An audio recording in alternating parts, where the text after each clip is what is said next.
Just take one hit. Don't you want to be cool? Gather round everyone. The show's about to begin.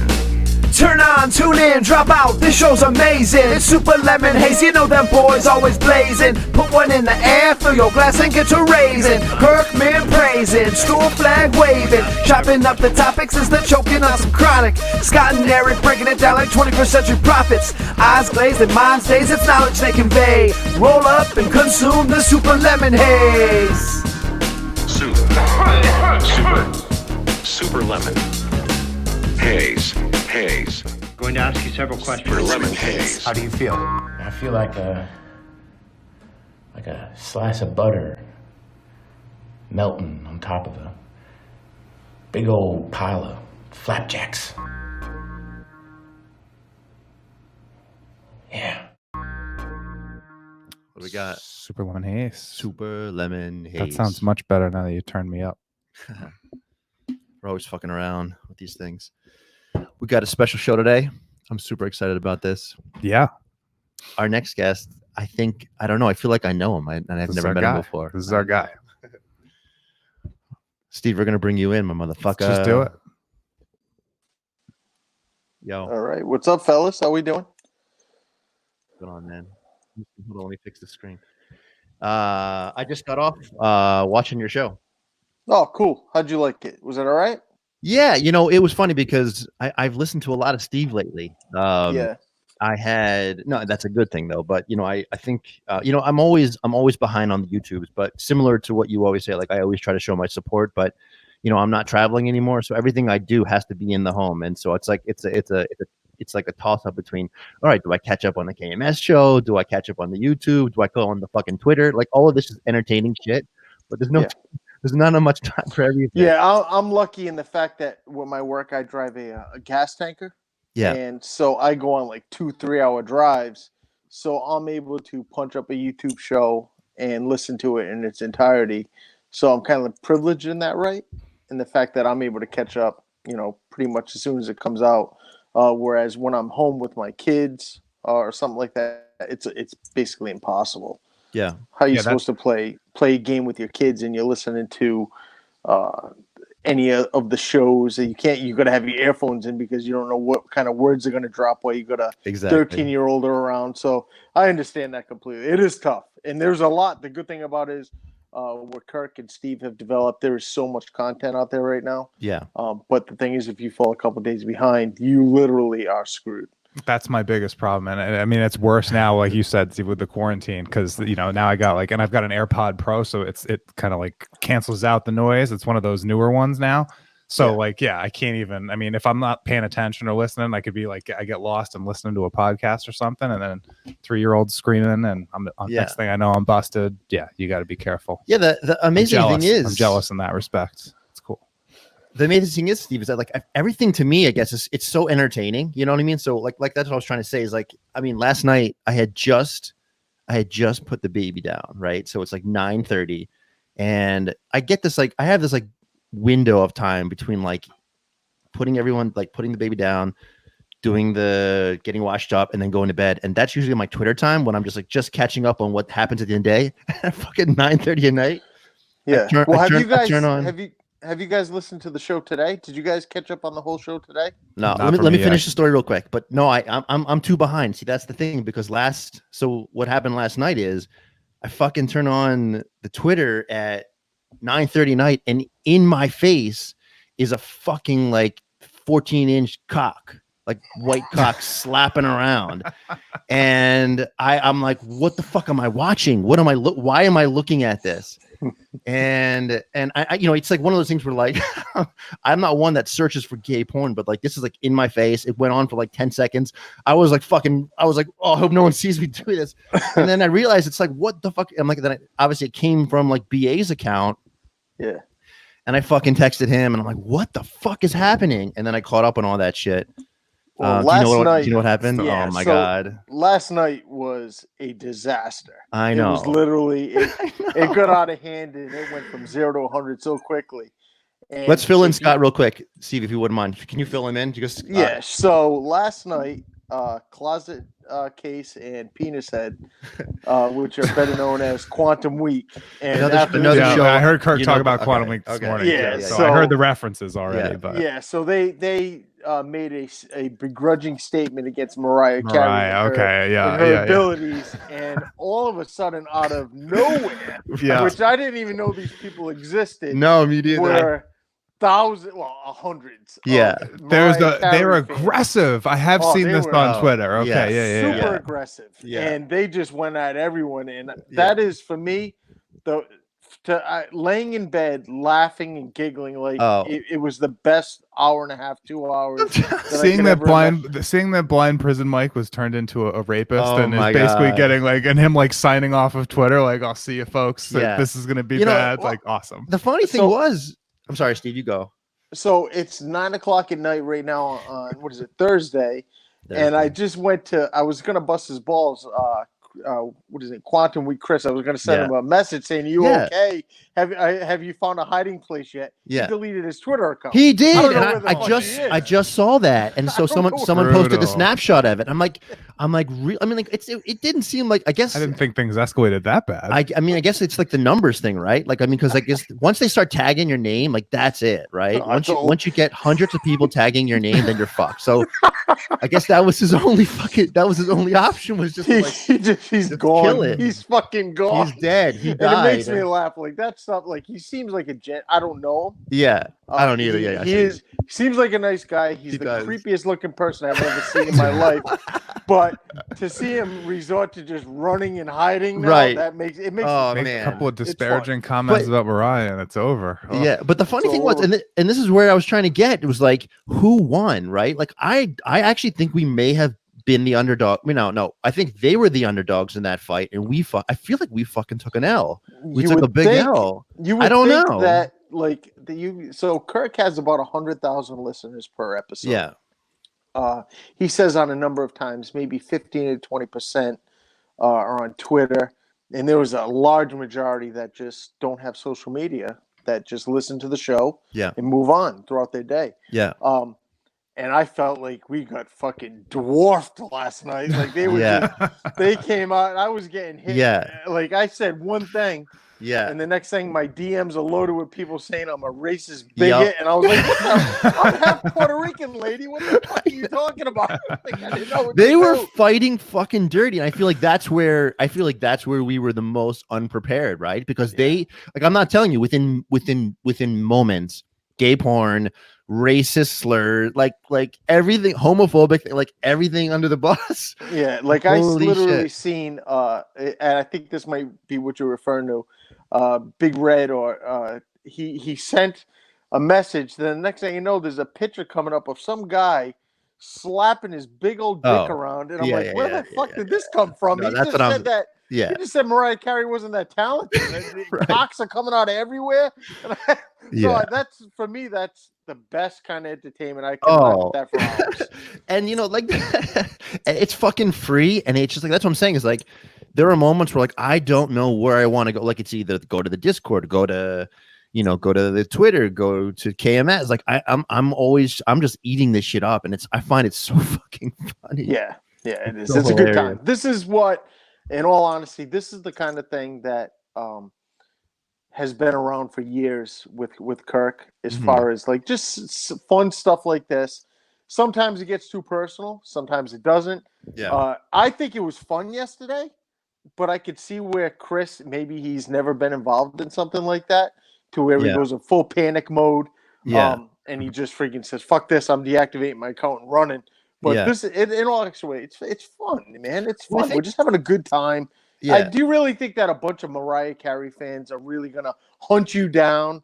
No, and I mean take you they're worrying about doxing people. People just that's because that's they're hitting the report button and talking shit. That's about it. When you say that, that's what scares people. Well, I had to be quite honest. So myself, I try and enjoy it. I bust balls. Nothing that I ever say really is meant to be taken seriously. Yeah. Carano took a few things that I had said a little bit too seriously, and felt the need to maybe block me That's Yeah, fine. you said that. I heard you say that the other day. But I mean, like it just it is what it is. As far as like I bust balls. Yeah. I have fun. Listen, I'm 40 years old. Like, Right. do you really think that I give a shit what you do in life or the Yeah. kind of product that you put on? I'm just having fun. So But he hasn't opened it back up yet. So you're still I blocking don't. the I account? haven't even looked Oh. at it. But like something like yesterday, like you can't take it too seriously. No. But you also None got of to keep it. in mind that, and what I discovered yesterday, because I never encountered anything like this, there are fans that are just as passionate about something as we are Totally. about That was Kirk. my learning lesson. I had I no was idea fucking Mariah. shocked. I didn't Like, know idea Mariah look, Carey. Still go. It's been almost 24 hours and they're still still going. going at it. Still Got her going. So, own good for corner them. of Twitter. Good Right. for her. And Yeah. and good for them. Seriously. Yeah. Unreal. I heard. I mean, I wasn't sure if it was real, but was Steve trying to get them on to the show? Was he? Yeah, tweeting- he was. He was He tweeting at tried them, to right? get some of them on. Yeah. The good thing about Kirk, now I don't know your gentleman's history with him, Mm-hmm. but that he will never ever shy down Yeah. from like some kind of argument or some Right. kind of engagement. He will always try Yeah. and get them on, and Yeah. and it didn't work so much. But hey, Yeah. it was worth a try. It was. I mean, either way. I mean, I didn't listen to today's show yet, but it looks like just based on the title, they spent a lot of time talking. So you're about 2 it. days behind. I tell you, am. Skip See, the that's the last challenge. skip the Yeah. last 2 days. They're Go right all to good it? shows, and you'll never ever get me to say anything bad about any show. Yeah. Right. Right. But listen to today's. When you get done tonight, listen to today's show. I'll do that. Yeah. Yeah, I think I just finished the Apple one, so I'm on Tuesdays. I'm on Tuesdays. Well, anything about Riccio, he's a piece of shit in life. Yeah. He's just a scumbag. Anything about him, it's not that it's missable, Yeah. but he's always been a piece of shit. So you will learn nothing new about him. So Yeah. if you haven't listened, if you haven't listened to anything about him, just skip ahead. Yeah. Today's show was a must listen from start to end. It was fucking funny. Yeah. The Riccio thing was does that go beyond this podcast? So is this something? What he is, Riccio is a troll.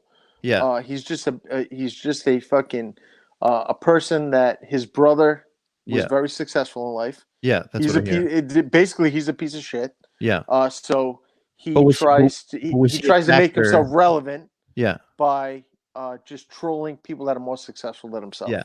So was he a factor though when Kirk was on the radio, or did he just start to get involved with this No, world? he's been around for A while? 5 years or something like that.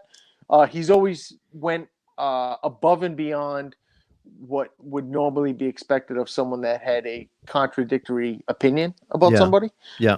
He goes for the low blow. Yeah. He has had some sort of relationship one way or another with Shirley. It all fucking ties together, doesn't Oh it? yeah, they're all That shit fucking bags. web.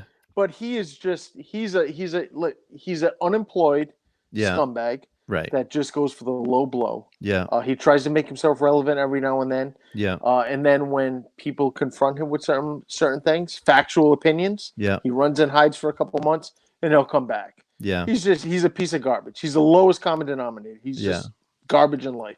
Yeah, I never got a chance to see what he did over the weekend. I guess I mean I heard he was obviously posting some pictures of Kirk's family, but I never got a chance to see it because I think everything was deleted. And I guess somehow I was blocked. I mean, before I even like interacted with the guy, but of course, once I found out about it, I'm like, I'm going fucking right on this page. And Well, I couldn't basically, get it. Kirk had done it before Kirk's current podcast. He'd done one. It was called Enough About Me. Yeah. Yep. He had done it when he was at EEI. He would do them like maybe once a week, one every other week. Yeah. And then when he left that place, he did Enough About Me episode strictly Mhm. when he wasn't on TV or doing something else. And Riccio was on one of his podcasts. Yep, I heard. And when part he of was that, yeah. on there, you would think that he paid Riccio $100 to suck his dick. Yeah. Because the whole time he was just Yeah. agreeing with them and apologizing to him. Yeah. And then once he gets off of that, he goes back to his normal routine of just being a troll. Right. Yeah. So. Yeah. I mean, sometimes I guess you just have to expect what it is, right? I mean, Yeah. like Yeah. he's not John Henry. He's not. I mean, No. he's not. He is he's the not guy. he's not a big guy. You can't. No. What are you gonna do to fucking? I mean, and I know that was the Kirk's Apple episode, right? He just like, I can't do anything to this guy, but maybe I could fuck with his brother a little bit. No, but that's the thing. So his I brother is a successful Apple executive. yeah, He works in the engineering department. He's a successful guy. yeah. It sounds like And he's then worth. you have a brother that is basically living on welfare. Yeah. He started collecting welfare in his 40s. He's Yeah. a piece of shit. Yeah. He does nothing with his life, and he's trying to be somewhat successful in his own mind by being a troll to a very successful podcaster. Yeah. That in his way is success. Yeah. So, but he's trash. It's not even worth your time. Let's get into what we wanted you on here for. Sure. All right. So you ready for that? Always ready for anything. Whatever you guys want. So, I was listening to the minifan podcast that you were on the other day with TJ, yourself, and obviously DEC, the host. And we have had the topic of veterans come up multiple times, especially because we're trying to bring it back to kind of current events when it comes to the cannabis stuff. And what I heard in your time with DEC, and I sent this clip to Scott, but it sounded like when you guys were going through the motions of saying, all right, well, if we weren't going to talk about the KMS channel, what will we talk about if we want to do a podcast? And something that you said was obviously the military. And I knew, I just from maybe hearing about it before, that you did have some military experience, but I wasn't actually 100% sure that you served. So yeah, I think, Scott and I chatted a little bit. We're like, let's get Steve on. I mean, because we've been talking about it a little bit offline, you and I, about trying to get you on, and it's been a couple of weeks, but this made sense to me because there's a lot of stuff going on right now with vets and with the cannabis stuff, and so I guess the first thing that I want to know from you is, tell me about your service, man. Sure. So I was the typical kid out of high school that had no direction. I had to graduate in the summer because I didn't pay attention to my classes when I was in school, and had to go to summer school in order to get my diploma.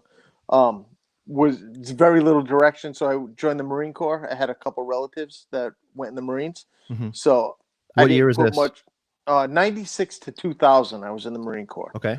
So I was in during a non-war time frame. Mm-hmm. I believe President Clinton was in office at the time. There was nothing that was going on during that time. And I was basically one of the guys. I mean, when you get out and you're not very good in the books, mm-hmm. you can either go to work, become a lazy piece of shit, or join the military. Yeah. My father gave me the options of getting a job or going in the military. And I mean, I had no direction. Mm-hmm. So I went in the military. Mm-hmm. I thought it would be the best route. It actually ended up being the best route for myself. Yeah. What made you choose the Marines over any of the? Just basically, I had 3 relatives that were in the Marine Corps mm-hmm. Before me. One of my wrestling I wrestled in high school. One mm-hmm. of the guys that I was in went into the Marine Corps, and it was just the most common sense decision for myself to make. So what was that experience like? So you went to boot camp, obviously. What was? Yeah, went to 29 Palms, not 29 Palms, Paris Island. Great play. It was good. In retrospect, it was great. Mm-hmm. At the time, it sucked. Mm-hmm. I had a lot of fun. I miss it now that mm-hmm. I'm not in. What do you miss? Just the camaraderie or the physical activity of it? My oldest boy's godfather was my bunk mate for 6 months, 7 months. Mm-hmm. Great guy. I still keep in contact with a lot of the guys that I was in mm-hmm. with. We still have this big group chat that we're in. This thing goes back 3 years. Mm-hmm. We send dick pictures to each other. We send pictures of fucking the most obese women you could ever imagine to each other. Like, we had a really good time. We lived it up. Like I said, we were not in during wartime. Like, those poor guys right now, I can't imagine what their life is like. Mm-hmm. Just the stress and everything that they have to deal with on a day-to-day basis. So did some of your guys go back and go to multiple tours after? Yeah. So when you get out, when you're 3 years and change in, you start to figure out if you're going to stay in or you're going to get out. Mm-hmm. My decision was I wanted to get out mm-hmm. because I was in a horrendous duty station. I was in 29 Palms, California, mm-hmm. which is in between Las Vegas and Palm Springs. So basically, mm-hmm. you're in the desert. Mm-hmm. Before that, I was in northern Washington, right near Seattle. Which, if you could have told me I was going to spend 20 years in there, mm-hmm. that was a fantastic duty station. Mm-hmm. But once I was in the desert for a year and a half, I was like, I completely had enough. Mm-hmm. You don't know where your next place is going to be if you re-enlist for another mm-hmm. 4 years. Basically, they're split up into 4 year. Every time you re-enlist, it's for 4 years. Mm-hmm. So you could go anywhere. Yeah. And are you born and raised in Rhode Island? Yeah, I was in Rhode Island the whole time. Gotcha. And you don't know where you're going to go for the next 4 years. Mm-hmm. And I said, I put in for Hawaii. It wasn't guaranteed. Mm-hmm. I said, I'm gonna get out. Yeah. So you're a truck driver now, Steve. Were you Yes, I trained drive as a gas tanker. were you a machine operator or an equipment operator in the service too? Were you No, trained in that originally? What did you do for them? I was in 8152, which was a Marine security guard for 2 years. I guarded nuclear weapons. And then for my last year and change, I was in 0341, which is a mortarman. There was, like I said, there's no wartime when I was in. So basically, you spend your days, you go to the range, and then you would clean weapons for the other half of the day, and then you would go exercise. So you ended, you said in 2000? Yeah. So obviously 2001 was the year, but like what was there anything? Because I'm trying to think, when was like the Cole bombing, the boat bombing? Like what was the USS Cole? Do you remember? When that Yeah, was? I do remember that. There was nothing, literally nothing, that took place. You couldn't have picked a more boring 4 years than from 1996 to 2000. Really? Yes. Did a lot of people drop out after that just because of the like inactivity? No, actually, a lot of people stayed in because they thought it would just be benign.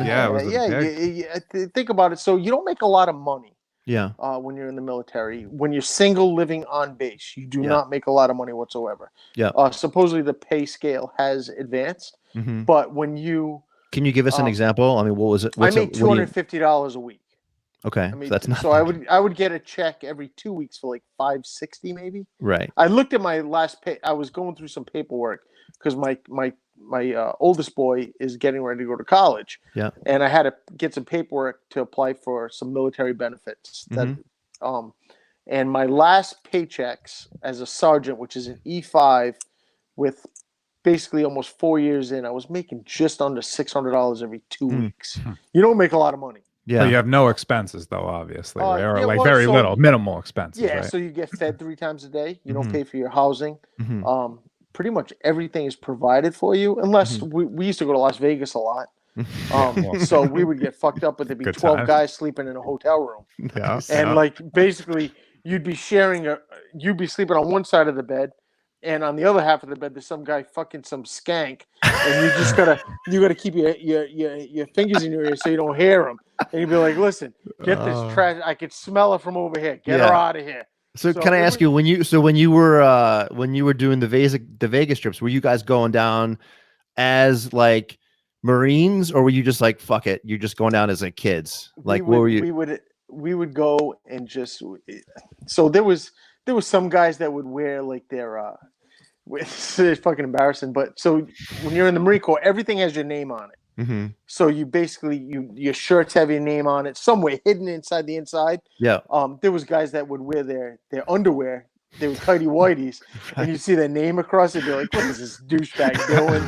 Like you try and give him some money to go to Kmart to buy some regular underwear, or something like that. But no, you go down there just as regular guys. Right. But you'd have the haircuts. Yeah. And like, and you're walking a pack. And you got to be careful because you can't get in trouble. If you get in trouble with the Marine Corps and it gets back to your base commander, you're absolutely screwed. And the first thing that they want to do from you is take your money.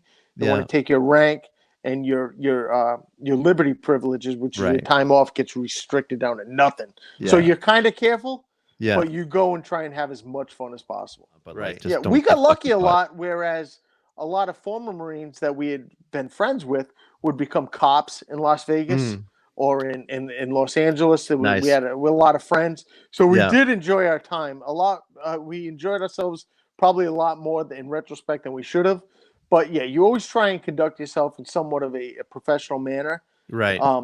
More than like if you'd had 10 Marines and 10 college kids, you could tell that these guys had something to worry about when they got back home. Whereas these kids, depended on their parents pretty much for the support. And if they were going to get in trouble, it meant a big difference if one group got into trouble or not. Right.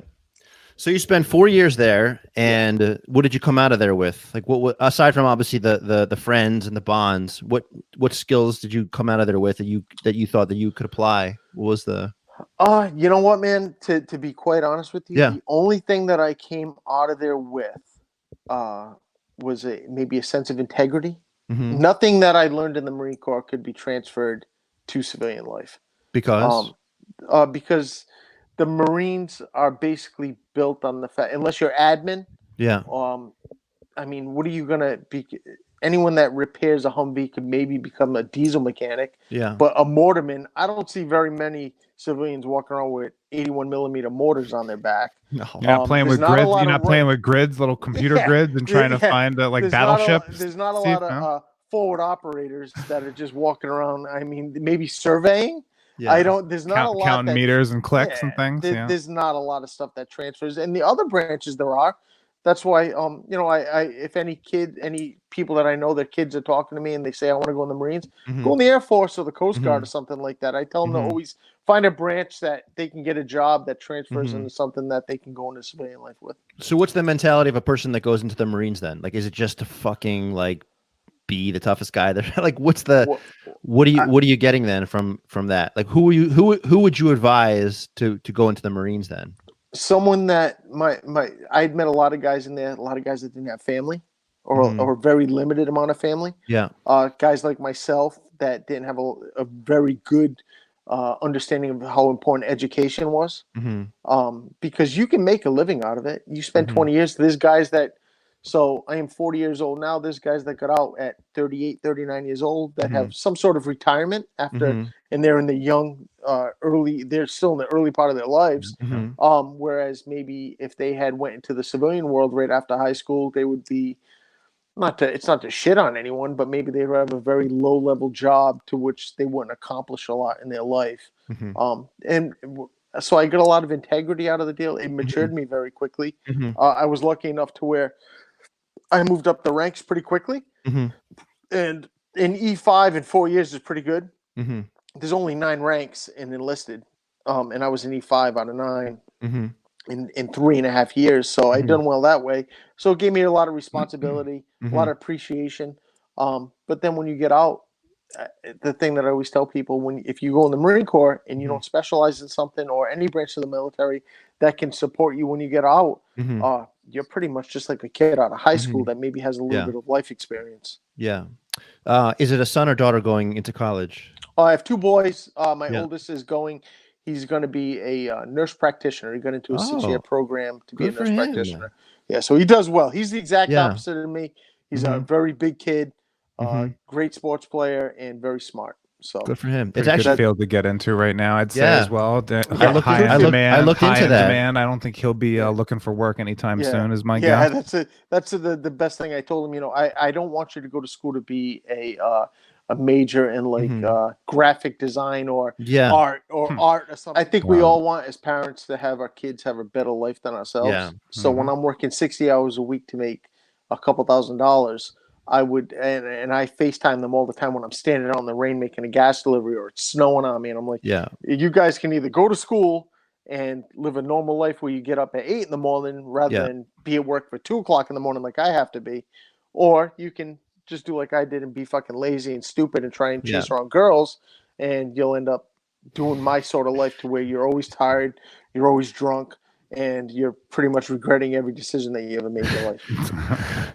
So we just, funny you say, so your kid is going into college. He's 18. You're 40. What? I just turned 41. Yeah. So you motherfucker had a very young child. So you just left. You just left the military and you became a father. I was getting a lot of pussy when I was young.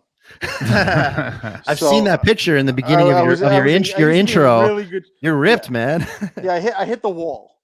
So now there's not so much, but I did pretty good for myself when I was young. And we're all the same age, by the way. So I had a kid when I was young. So, but then I had another one. But very good. I couldn't be prouder of my boys. Couldn't be prouder. Good for you. So right back to Rhode Island, right after you. I came back after the Marine Corps.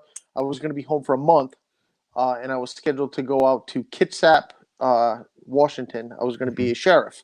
I heard you say this. Yeah, you said this on so DC. I got out on May 23rd of 2000. I was supposed to leave on June 18th or June 19th. It was a Monday.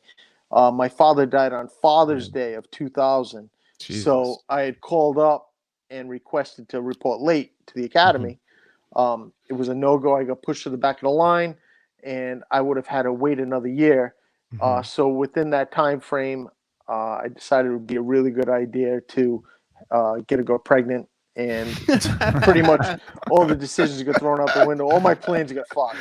So nothing worked out the way I wanted it to. Got it. Yeah, I heard you talk about your dad again today on that Yeah. show. So it's not. It sounds. I mean, because it's funny, you know. All three of us. Yeah, I know. We both lost our fathers. Yep. It's amazing. I mean, like it's definitely like I mean, this is the age, unfortunately. I mean, we both lost our parents younger, but I mean, it's like now we're sort of in that period, and it's losing a parent. You can't. There's nothing that prepares you for that. I mean, no, especially when. So you got to figure. I was out for I think like 3 weeks or something like that. Not what I was expecting. The last thing that maybe I was expecting during that month that I was planning on being home. I was just gonna have a good time for that month, enjoy myself, work out, have a good time, get ready. And then I get a call. I just bought a cell phone a few days before that happened. Yeah, that makes sense. And it was around 2000. I bought my first cell phone. I think that was mine and too. my mother had it on me. I had the number. I don't know. I wrote it down. I threw it on a piece of paper, and luckily she had it. I was actually on a date with a girl, and I got a call saying go to the hospital. But I can't explain the feeling that I had. Yeah. I knew what had happened. She told me to just go to the hospital. Was he ill, or was it? What was? No, he just had 52 years old. He had a sudden heart attack. Yeah. And it just happened all of a sudden. Wasn't expecting it. Took it very hard. Yeah. And that's why, in a way, like I with your guys' show that you guys do, I wish maybe I would have explored other ways to maybe help myself out with a lot of the anxiety and the depression that I had at the time, rather than go the route that I did. Which was? A lot of drinking. So today I spent some time with my boys. We went out. There's only so many basketball games that I could play. Yeah. Just been spending a lot of times. We're locked in the house. Yeah. Fucking board games. I'm sick of them. We play a lot of. I played more basketball in the last 8 weeks than I did throughout my whole youth. But I kind of have a problem where I drink. And like tonight I'm drinking. Yeah. Last night I drink too much. It's something that I'm going to look into. Maybe helping myself out a little bit. But has it ever become more than, like, I mean, obviously there's like a threshold, right, where it's like I drink too much, and then it's like, no, I'm not well. I like this is fucking stupid, but I like the feeling that I have when I have a few drinks. Yeah, that's just me, just because it kind of mellows all the issues that I have outside of it. Yeah. But I get piss tested once every 3 weeks. Yeah, I was wondering about that. Can't. So that's why, like, I admire you guys for the talks that you have and the things that you openly discuss. I can't go that route. Can't touch that. Yeah. There's nothing that I can do, and I would like to try it because I would assume that if I was to buy a vape pen, throw maybe some of the stuff that you guys describe in there, take a couple hits of that, it would probably be more healthier than drinking a 12-pack a night. It definitely replaces that sixer for sure. I don't know about the 12, but it definitely takes that edge off for sure. Yeah. But when you just curious, when you do the piss test, does alcohol? There's no alcohol. No, we get breathalyzers maybe once every month, every couple of months, random. Yeah. We'll go in at 2:00 in the morning for our shift, and there'll be someone waiting for us. Yeah, and they'll give you a random breathalyzer. Yeah, and the for a normal person, 0.08 is the limit. Yeah. For a gasoline driver or a hazmat driver, it's 0.02. Yeah. So you can't have a drink 8 hours before your shift. Yeah. So how do you manage that, knowing that you enjoy the feeling? Like, what's that like? It's it's kind of embarrassing, but sometimes I will pound some when I get home. Sometimes it's beer, sometimes it's hard stuff. But I don't do it around my kids, so I kind of rationalize it in my head where if I'm by myself, I'm not hurting anyone. But sometimes I'll just fucking come home and pound 6 beers within an hour. And keeping in mind that I got a few hours before I got to go to bed in order to go to work, but I try and keep it within that 8 hours time frame. Sometimes I go over. I mean, I'm not going to lie and sit here that I haven't went to work hungover or anything like that, feeling like shit. Yeah. But I try and mask it as much as possible, if I'm going to be honest with you guys. When you said that your dad was unhealthy, was it alcohol related then, or was it just like smoking, drink? Like what was his thing? Now he was my adopted father. Okay. My biological father was a piece of shit in life. He disappeared when I was 6 years old. Yeah. So my adopted father, who was great, Worked very hard, worked 6 days a week. Mm-hmm. On his Saturday nights and Sundays, he would put down each night a bottle of Absolute and cranberry. But he wasn't like, he was a fun guy. Like Mm-hmm. he would get drunk and like he was very generous. He was a nice guy. He was funny. He lived a very hard life. He would work 6 days a week. Just a very tough life. Mm-hmm. If you would have showed me a picture of my father on a treadmill, you could have knocked me over with a feather because he never exercised a day in his life, to my knowledge. But what age were you adopted? Just how? I'm just curious. I was 16. Okay. 16 years old. 16. Mm-hmm. So, good guy though, solid guy, but just lived a very unhealthy lifestyle. And, I seen some pictures of him right before he died when I was away. Mm-hmm. And if you were to show me a picture of this guy, I would say that guy doesn't have long for this place. So you had about what 5-6 years with him before that happened? Well, he was around when I was a kid. So basically, I see. My mother, who I don't talk to at all, was her and I had a very toxic relationship. I heard you tell that story too, man. So her and I just, I still haven't talked to her. So I haven't seen her, had a conversation with her in 16 years. Mm-hmm. And you could not have got me out of that house fat. So from the time I graduated, I basically sprinted to go to basic training. Mm-hmm. I could not wait to get out of it. Not a very good person. In my eyes, maybe to other people, she's great. Yeah, Her and I didn't get along. And our lives are better that we don't communicate. Mm-hmm. Mm-hmm. So, but my father, even though he wasn't my biological father, he adopted me. Mm-hmm. And he took care of every need that I had from when I was younger till he adopted me and took care of me until he died. Good guy, solid guy. And I try and, even though I'm more active in my kids' lives every day as far as, coaching or, just a simple I love you, I'm more active that route with them than he was. He was more of a provider type, old school guy. Left school in ninth grade, I believe he dropped out of school to work. So he was more of a, I got to work, make money, provide for my family rather than emotional support or something like that, where I try and do both. Just based on maybe simple aspects that I think I may have missed out on as a kid. Yeah. Well, you always, everybody's got to do better on the next generation, bud. That's the way it goes. Yeah, it's funny because with my kids, so that was the tragedy with my dad's passing, because he died at 61 from a sudden cardiac event. But the problem was that there was not even a chance for survival because he was basically alone in the home when it happened. And his first grandchild was 2 weeks away from being born, and now he has 9. So, the one thing that my siblings and I always say is that, all of our kids, so we all have 3, my brother, my sister, and I all have 3. And we all say to them that the greatest thing, because they all know him, through pictures, and, my mom's still alive and she obviously talks about him a lot. But I always say, like, if you know and love and appreciate the way that we are as fathers and mothers, that's what my father did to us. My father was always like the biggest cheerleader. He showed up to every athletic event. Like, he was there to pat me on the back for everything that I was ever doing. Always there to pick me up when I was fucking drunk off my face and I couldn't go. My dad was there for me for all of those times. And so that's the greatest gift, at least that he gave us. Yeah. What do you think that your father, what did your father give you? Do you think that you pass along to yours?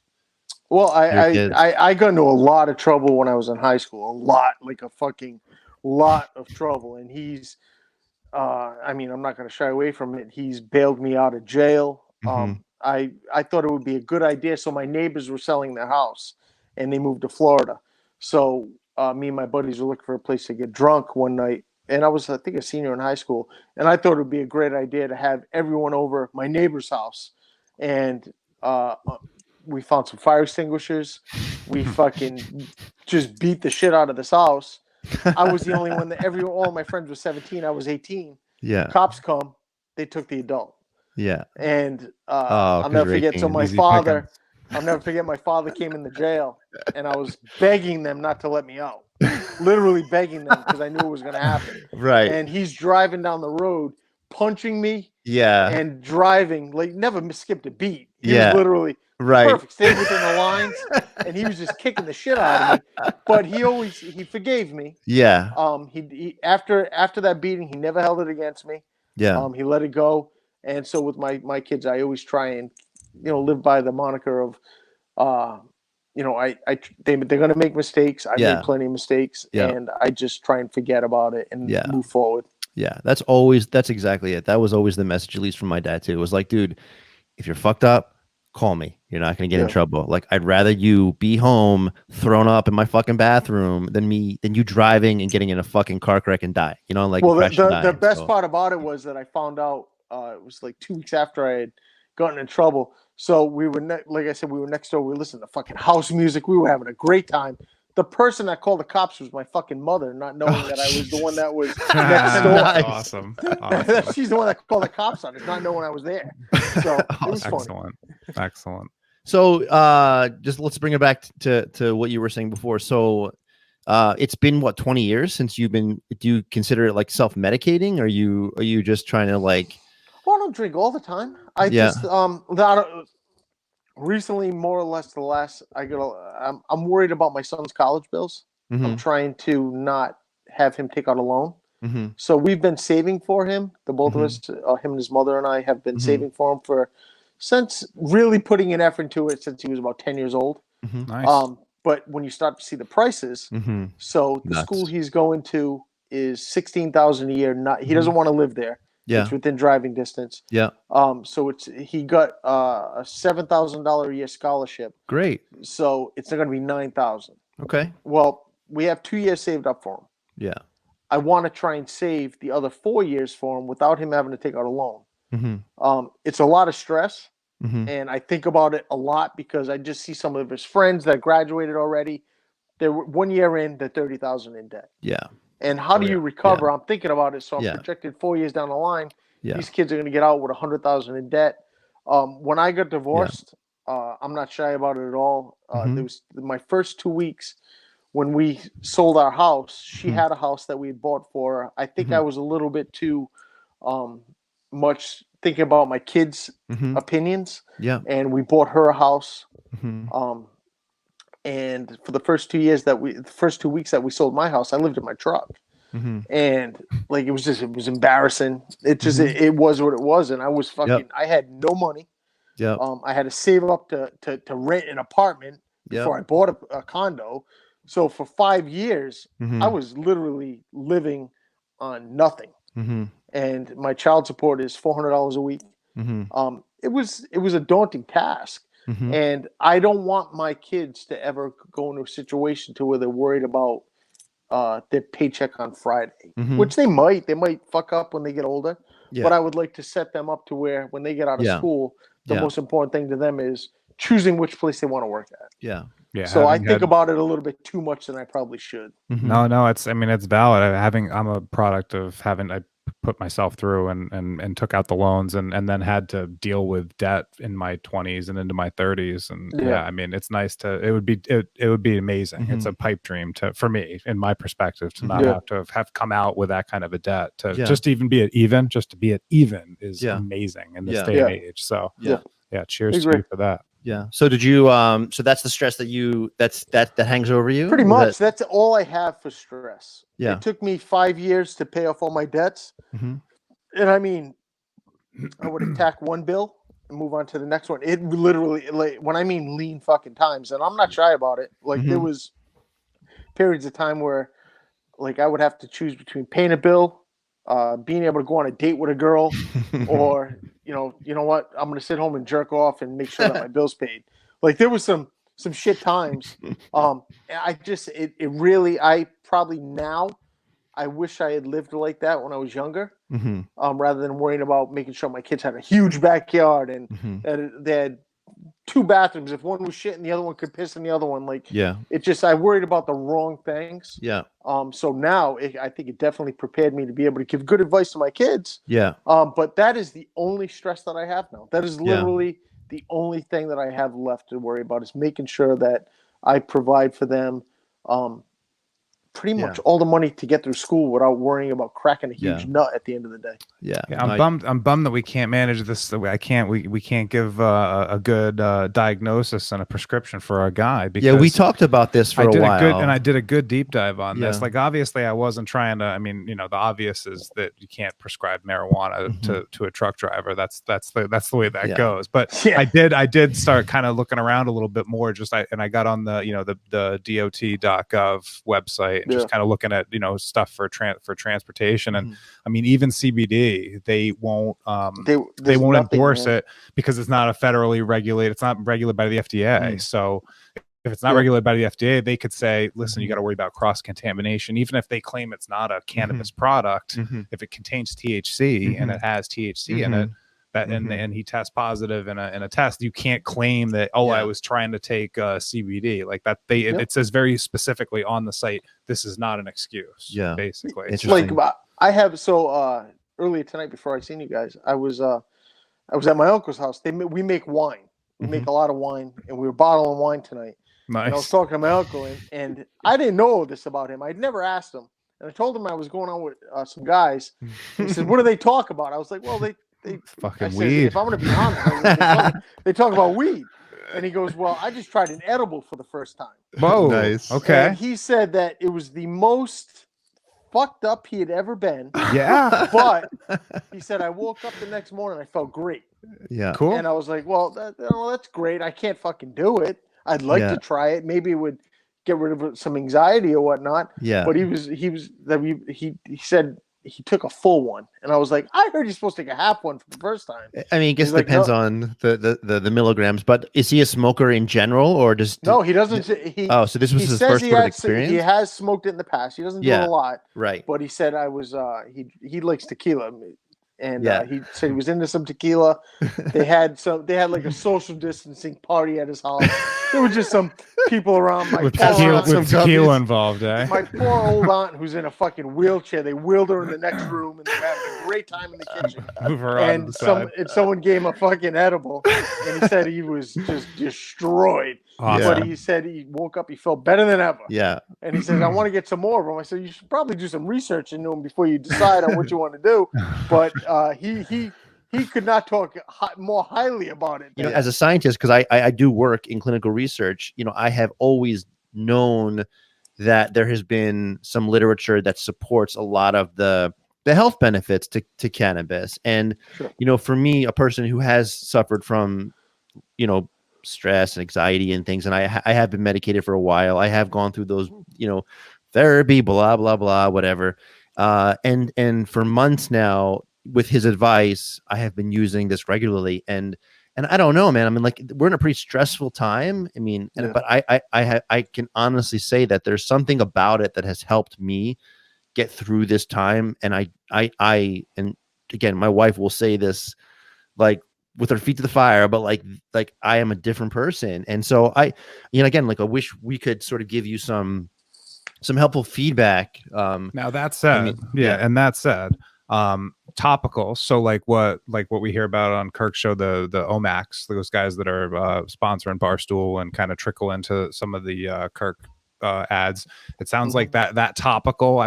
From what I've read up on, like any kind of gels or creams that you're putting on the skin, no issues there. I don't think you're going to run into too many troubles with that. And then I think what we can do is we can kind of look at some of the CBD breaks into like three kind of categories.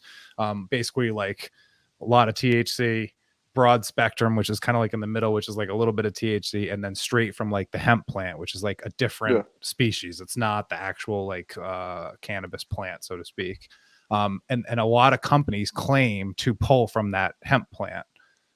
Now, if we find somebody that's pretty well reviewed or like has some good ratings and reviews, I think that might be something you could be interested in, or might want to. Absolutely, you could consider ingesting, Steve. But again, still a lot of risk there, though. I mean, it would have to be something that's pretty tried and tested and proven, that isn't getting cross contaminated or getting fucked with weed. You don't want somebody mixing their shit with weed, essentially. There's a lot of variables as far as myself. One, and this is why I admire Kirk so much more than on this part of what he's open about. he's able to go if he needs help or he's got something on his mind that he feels he needs to address. He goes and takes care of it. For myself, I have the constant worry, like I was told you guys, is about making sure I put away money for my kids.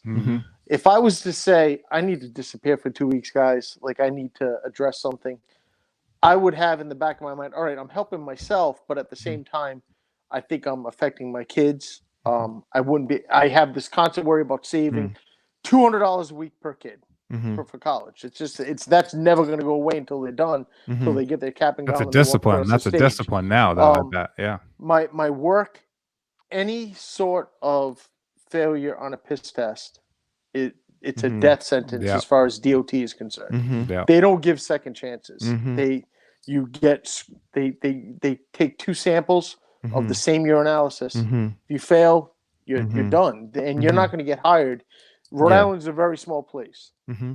Word gets around quickly. It's over. Nowadays, everything's done on the computer. So if I fail at my work, it goes on a database, and a new employer pulls from that same database. So there's no hiding anything anymore. It's not word of mouth or basically if I tell you, listen, I'm great, no problems whatsoever, you take me at word. They basically take your DOT card, your physical card, and you're all done from there. And so unless you're wearing that knee out on the basketball court, using some topicals, that's the only relief you're getting from. I mean, I don't know, what am I supposed to do? Rub a topical on my forehead? You know what I mean? Like, it ain't gonna work, brother. No, it ain't gonna do shit for that brain. It ain't gonna help that brain, unfortunately. I do kind of envy the fact that a lot of people do say that from maybe trying some marijuana or maybe an edible or something, it helps them out. And I envy them, and I wish I could try it. Right now, I literally cannot do that unless I was to get put out of work for an extended period of time. Have a doctor's prescription to try it. But at that point, I'm putting the amount of money that I'm able to help my kids with at risk. That's just a fact. There's very little that I can do right now with that. But that's why, I listen to your guys' show all the time, and I like it because you guys know what you're talking about. You're open to a discussion about either opinion that either of you gentlemen has about it, and you're not afraid to contradict each other.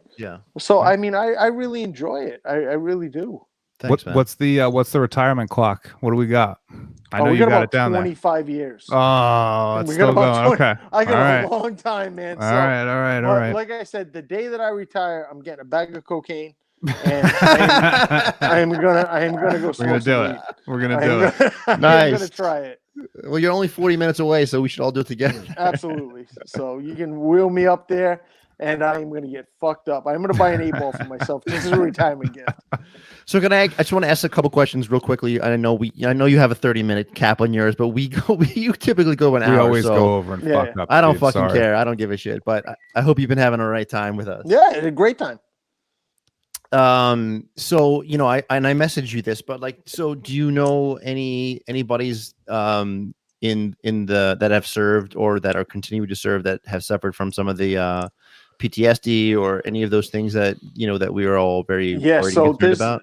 So keep in mind, so I was a desert trained unit. When I was my last year and a half, we were part of a desert trained unit. We were stationed in 29 Palms, which is basically the only so that base right there is used for all other companies around the United States. They go there in order to train to go to do desert training. So my unit was one of the first ones that was deployed overseas. Luckily, I had gotten out within that time frame to where they started sending guys overseas. Now I got out. A lot of guys stayed in because, like I said, it was the 4 years that I was in. There was nothing going on. So you're looking at it as, all right, this is going to be a candy job for 20 years. I got 16 more years after my 4. It's going to be nothing. A lot of guys have seen action, and a lot of guys got killed.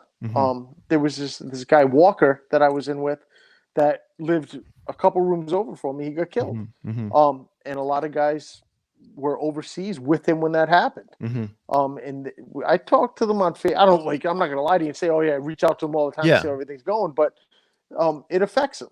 It really does. And a lot of them go to the VA. They spend a lot of time at the VA. But the military, and you can see it on TV. A lot of times what you see online about or on TV about the complaints about military hospitals is exactly true. Like what? These guys aren't taken care of the way that they should be. A lot of keep in mind, you've got thousands of guys that are in and out of these places on a daily basis. If you had 100 guys that you had to talk to in a day, you can't give it the sort of attention that you would if you had 5 guys in a day. So they in and out. They random basic generalization of prescriptions, treatments. There's not so much that's given. Not so much effort that's given to each individual person. They're getting better at it, a lot better at it, from what I'm told. But for the most part, when this really just first started off, it was just a blanket treatment to a lot of guys. But it has. So a person suffering from these symptoms, here's your prescriptions. Yeah. Come back once a week, and then that's it, and then go on your way. Well, think about this: you go overseas, you get your leg or your arm blown off. You come back, they fix you till they feel that you're able to go off on your own. And then they just shove you out into civilian life, and you come back if you got a problem. Well, that's not how it should work, in my opinion. I mean, it's crazy, and I mean, especially, and I'm just thinking because of this administration, they're so vocal about how they support and love the military, and that's typical, I think, for a Republican president, and how many trillions of dollars. But like, how much of that is going toward their aftercare? Like, it seems like it's all going toward like military development and to make us like the strongest nation in the world, so no one can fuck with us. But it doesn't seem like it's really allocated to the people who come back. Fact, yeah. It's a tough thing. And first off, I mean, I'll be upfront. I love this president. I do. I'm a fan. I don't know if I love listening to him talk as much. But I'm a Republican. But I do know that there's a lot to be said for. You can brag and boast about having the best military in the world. But I think a lot more effort should be put into the aftercare. The aftercare is so much more important. Like myself, there's nothing that happened in the military that I carry forward, unless you call waking up next to a 400-pound woman a traumatic experience. There's not a lot that I did when I was that could be traumatic. There's not a lot that I did when I was in. Depends on who we're talking to. You got some PTSD from that? Fair. I've woken up next to some battleships. I've dealt with lesser men. I've prescribed for lesser men, Steve. I'm not saying. That's Listen, hilarious. times are tough. When there's 100 guys on base and 4 girls, I mean, sometimes you can't be too choosy. That's how it goes, bub. But I do hope and pray that for these guys that are over there now, that a lot of them are taken care of when they get out. I mean, it's not even so much money. Money, it's great. You can buy a lot of things with money, but I know that myself. I deal with a lot of things that, and this strictly has to do with, I think, my father.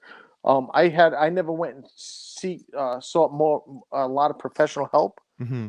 Sometimes I feel uncomfortable with it. I can only imagine watching guys get killed around you, how that's going to affect you down the line. Where sometimes if my kids do something that's fucked up, I might flip out for a second, and I'm like, all right, what are you doing? What are you getting mad about? Think about if you watch some guy's head got blown off, or you come back, I can't even imagine. A freaking arm or a leg, or you can't see out of one eye. How are you going to respond in a stressful situation? No, it blows my mind that, and again, I mean, we've said it a million times. I feel like I'm a broken record now, but that, you can get prescribed some of these pills that will numb this effect or take this anxiety away, but it'll also scramble your brain, stop your dick from working, numb you to the world, whatever the case may be. And it could be for hours, days, months, weeks, months at a time. And if you choose to mess with a plant, that you jeopardize all your benefits, all your status, anything that you'd earned, that you so duly earned while there. It blows my mind. And Steve, that's what we're following now, because Massachusetts is still, and I'm not sure if you know this, being in Rhode Island, but Massachusetts is the only state of all of the states that have legalized marijuana. It's the only one that has shut down the recreational dispensaries, and so therefore a lot of vets who are experiencing some serious symptoms and sensations can't get their cannabis, because a lot of them, there's a lot of not legally anyway. No, not legal. Right. So exactly. So a lot of the stigma about like going through the whole medical marijuana process and getting your, registration, getting your card, and there's a lot of like hesitancy. There's no way they're going to register medically, because that's a state medical designation wouldn't help them federally with their benefits. Well, I will also say this. I mean, I think there's going to be some sort of designation, because I've, just like you guys probably know, guys that have smoked weed all the way since back in high school, where This guy. I see guys now that are bragging and they're just happy that they have a car now where they can do it legally. Yeah. Where they don't need it for any medical needs. Yeah. Whatsoever. They just don't want to get arrested. Yeah. And then I mean those guys right there. When we're in a situation like we are right now, where we're trying to protect the majority of people. I don't have a lot of sympathy for the people that are doing it mainly so they don't get in trouble. Yeah. I have a lot of sympathy for the people that need it. Yeah. For someone that suffers with daily, things that might trouble their mind and inhibit their production as a person. Yeah. So basically, at the end of the day today, you guys have provided me with zero advice in order to help myself. We had a good conversation. We had a good conversation. All we did was so I guess that no. So if you want to have that conversation. So basically, it just comes down to So what are we capable of providing in terms of advice, right? So clearly, it's not going to be cannabis based because that's not going to fly. And I'm not an advocate for using alcohol to treat any symptoms because that can get completely out of hand, right? Sure. So what else you have is just healthy lifestyle I stuff, go back right? to the physical stuff. So you're playing your fucking basketball. I'll tell you guys a quick story. So my friend and I share we both see a therapist every now and then. And about a month ago, I had made an appointment to see her. And she says, the only thing I can do for you is Zoom, pretty much like a FaceTime call. thing. So I'm over at my buddy's house helping him move a dresser. And I was talking to him, and her name is Kelly that we go to. I'm not going to say her, but her name's Kelly. I was like, I can't get a fucking appointment. He says, I just left her office. I was like, this motherfucker. So I left his house. Special treatment? I'm banging on the door. That's like with Steve with like the fucking with the number for you guys. So I number. fucking go in there. There's some guy. I complete asshole move on my part. I open the door. There's some poor bastard sitting there in a puddle of tears, fucking crying his eyes out. I was like, you what busted the fuck? In on that guy? That's like a crime, isn't it? FaceTime, and this asshole is able to get a one-on-one meeting, and I fucking left. It was fucking hilarious. It was fucking a mess. But yeah, she doesn't. What does she think? You got the cooties or something? I don't know what it was. I don't know what it was, but that's a true story. And if I told a couple of guys about it, they thought it was funny. But I'm like, what the fuck is wrong with me? Wow. I just want to talk. Wow. So that was all. But I think going forward, just going to try and be more, put more of a better effort into making sure I do show up to do my meetings whenever I do make them, or whenever she suggests that I need to make them. Pardon me? AA meetings or her meetings with the person? Meetings with the therapist. Don't fucking try and take my liquor away from me right now. Not yet. You said meetings. That's yeah. No, I call them meetings. Whatever. Yeah. Talk to a therapist. Yeah. I should try and be a little bit more proactive with that. But there's not a lot. I mean, even pills. I can't be drowsy when I'm at work. Yeah. I have to be alert. I mean, you're typically hauling around 12,000 gallons of gasoline. Yeah. So the last thing that I want to do is fall asleep behind the wheel. Right. I can't go on some things that kind of lower your moods down into where you feel a little drowsy. Yeah. Because it could inhibit my decision making. Yeah. Well, I heard your story. I heard your story about hitting the guardrail. That was during with Kevin. Yes. Yeah. That's 100% true. Where I was laughing so hard. Yeah. That I hit a guardrail. Nice. And there's cameras in the truck, and all you see on the camera is me laughing. And then the next thing you see me do is bounce off the guardrail. I'm swearing at the top of my lungs. That was Kevin's fault. But so with that being said, my thing just came up like a 5% battery. I can't talk to you guys and keep my phone charged at the same time. Yeah. The only thing I will say to you guys, as far as someone that has followed Kirk since his start, that loves what's going on right now, I know you had some questions about whether or not this is a place that you belong. I will tell you that if this is something that you're truly passionate about, and whether 10 people watch it or 1,000 people watch it, I would always suggest that you guys keep doing what you're doing, because it gets better every time. Thanks, Bob. I enjoy it. So if I enjoy it, then I don't give a fuck if anyone else does. So I appreciate it. I like the fact that you guys are passionate about what you're talking about. And I would just say keep pushing through. Hopefully as many people watch it as you want to in your mind. But I enjoy it, and I think you guys are doing a great job. Thanks, brother. We really appreciate that, Steve. Thank you, man. All right. I'm going to bail. Go out. We love you. Take care. Guys, take care. All right, brother. Thank you, Steve. Awesome. Good stuff. Yeah.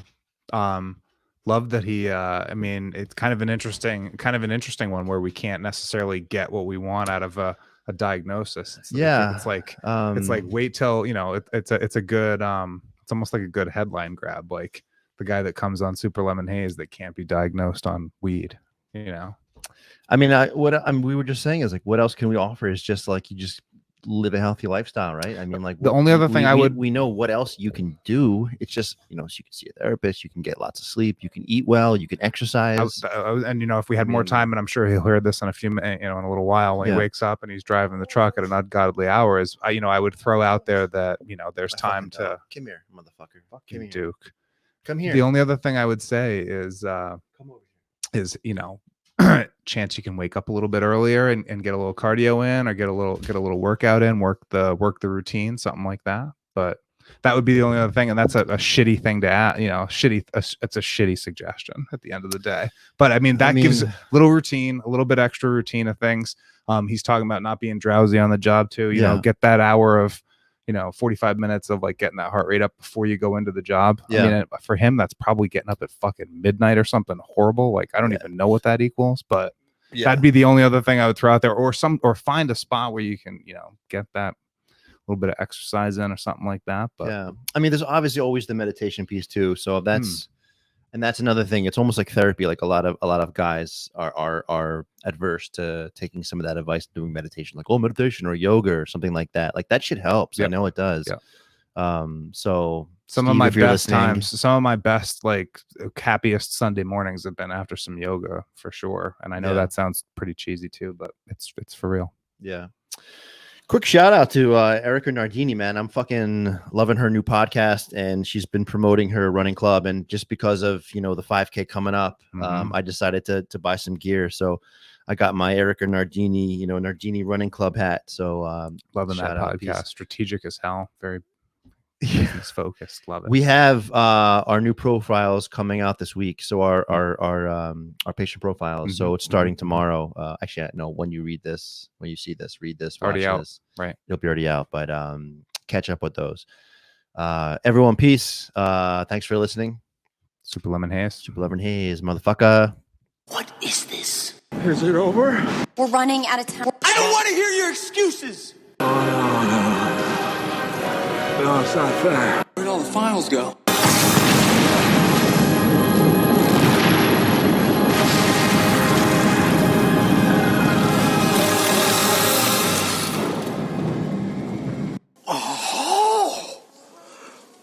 Oh.